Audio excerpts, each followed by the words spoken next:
ल एजा बानी आगे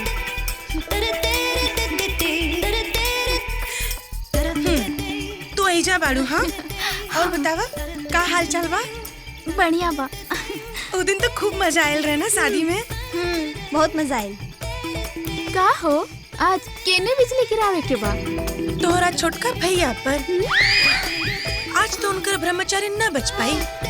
राम राम राम, कैसे उल्टा सुल्टा बात करत तारू? का उल्टा पुल्टा बात करतानी?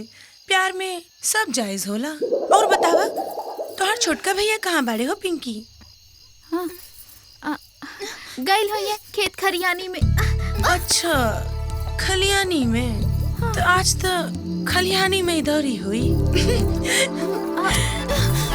ओके बाय। आज तो गइल तोहर भैंसिया पानी में। एक ऐसन लड़की बिया हाथ गोड़ धो के हमरा मर्द के पीछे पड़ गई बिया। वाह ये साड़ी में बड़ी निक लागत अरु, एकदम गुड़िया लेखा। हमरो अरमान बाकी हमरे अंगना में तोहरे जैसन एक पतो आवत हमार मन जुड़ा जाए। अच्छा बिटिया जी सनीचरा कहत रहला कि तू अनाथ बाड़ू। जी माँ जी, माई तो बचपन में ही मर गई ली और बाबूजी का करबो बिटिया, लेखा जोखा जवन भगवान लिख दे सबका।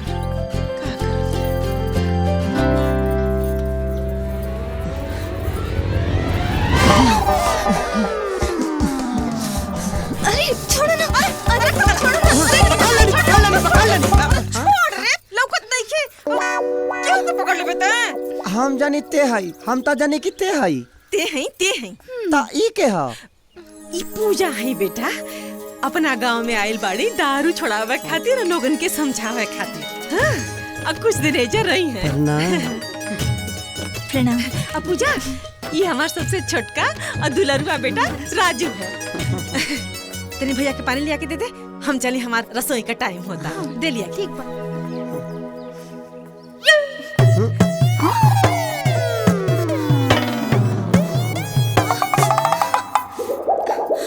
देखा ना तनी हमरा आँख में कुछ कचरा घुस गइल बा। कुछ तो ना बा।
अरे ना ना क्यों आ जाए? क्यों देख ली तो?